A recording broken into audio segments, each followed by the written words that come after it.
Hey rivals, welcome to Back's Attacks and the next episode in our base design series focusing in on Stronghold 11. I'm currently Stronghold 12, but this is my Stronghold 10 design, and it really hasn't been holding up all that well, and the main reason is there's the defense on these three bottom buildings is really not that good, so folks are coming in from there no problem.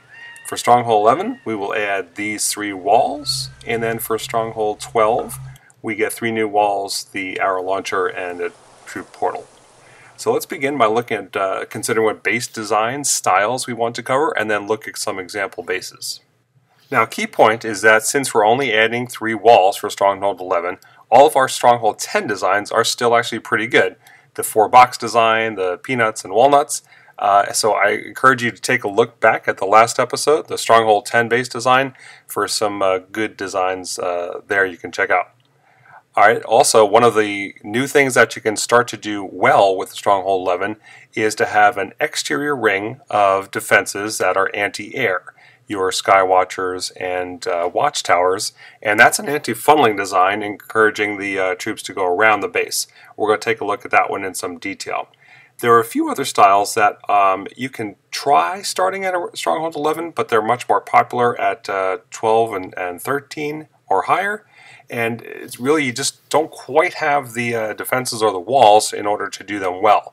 And these are calling the bow tie style and the southern teaser, and we'll take a look at some examples of those as well.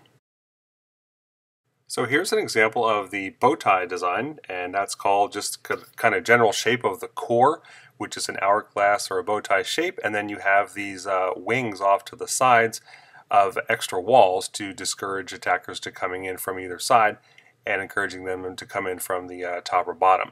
The idea of that is if they do come in for the top or bottom, they're basically going to hit by all the spell towers, catapults, arrow launchers, all at once, so they're taking a lot of firepower. The challenge with the Stronghold 11 bow tie is those walls on the left and right really aren't enough to distract an attacker from coming in from that side. So if you can come in from one of the sides, then you're taking only the fire from one direction at once, and it's a lot easier to beat. The next example is called a Southern Teaser if you have a Clash of Clans background, or it also looks like a jellyfish or a mushroom a little bit. And the idea here is that since you have a hard time in defending from all directions equally well, why not block off attacks from one direction and try to force attackers to come from one side? In this case, the south here, or the bottom, has a lot of defenses, and by the time they get through, they still have a very powerful core to deal with. The challenge with trying to do a Southern Teaser at Stronghold 11 is, again, you just really don't have the walls to do it effectively. Visually, it looks like it's difficult to come in from the north, but actually, if you have maulers or other means, you can actually get through those walls at the top. And by doing that, you basically bypass all those defenses on the bottom, come in at the core, and it's not really that difficult to defeat. So if you have found a more effective Southern Teaser style base for Stronghold 11, I'd love to hear about it, but I'm thinking there just aren't enough walls for it, so I won't go more into that one. Now here's a pretty cool base design for Stronghold 11 by Chris Ponce in Pinoy Henyo.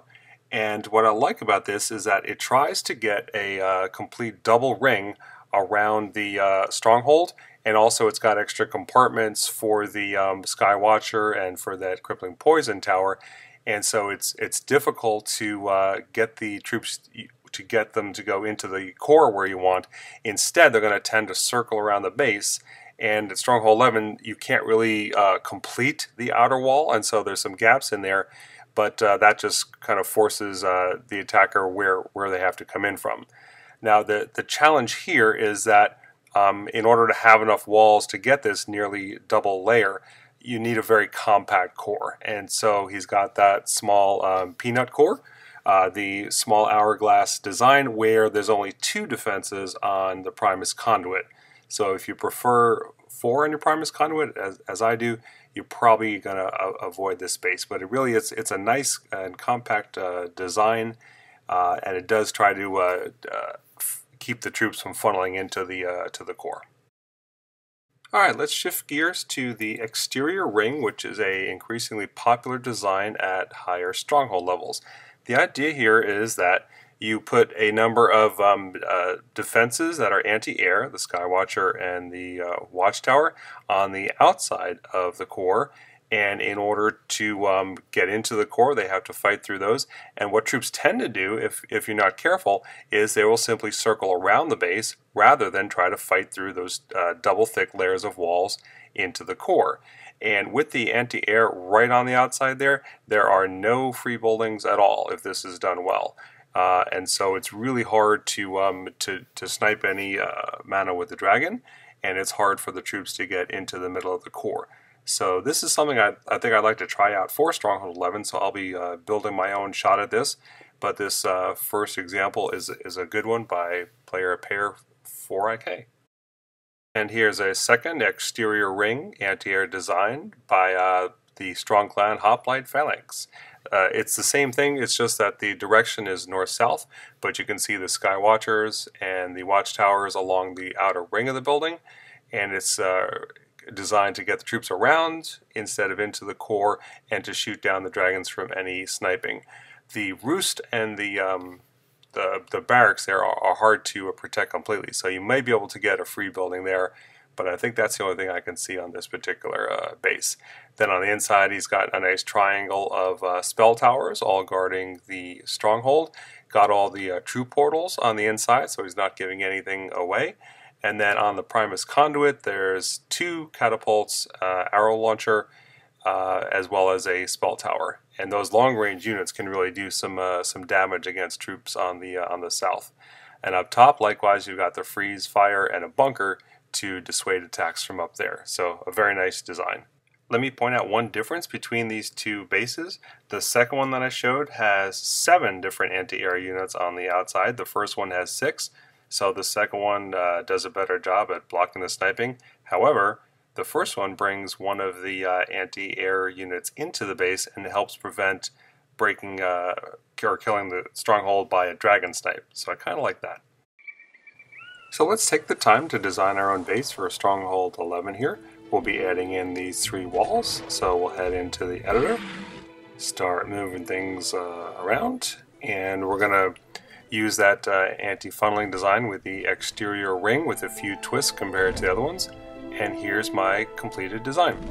You see in the core there, around the Primus conduit, there's a arrow launcher, catapult, watchtower, which helps prevent dragons from taking out the stronghold, as well as a spell tower. The arrow launcher has good range. On the other side, we've got 2 catapults, we've got a bunker, and we've got the spell towers triangulated.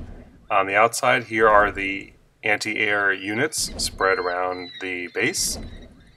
So you've got the Skywatchers on the alternate sides, and you see that spot there in the southeast is really the only place where it doesn't have good anti-air coverage, but we're only giving up 2 builder huts, which don't give any mana.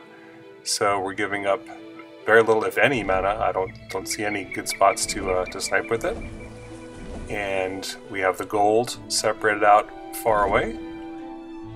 And we've got the bigger buildings off on the side, and we have our base pushed into the corner to also help minimize the ability for dragons to get those large buildings.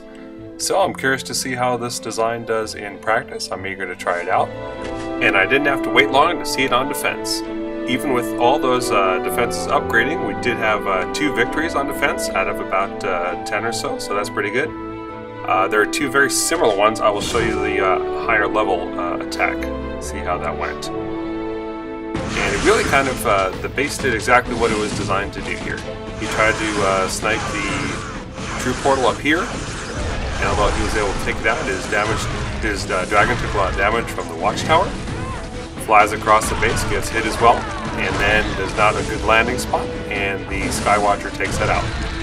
And the troops are doing exactly what I hope they'll do. They're splitting, and they're each going circling around the base.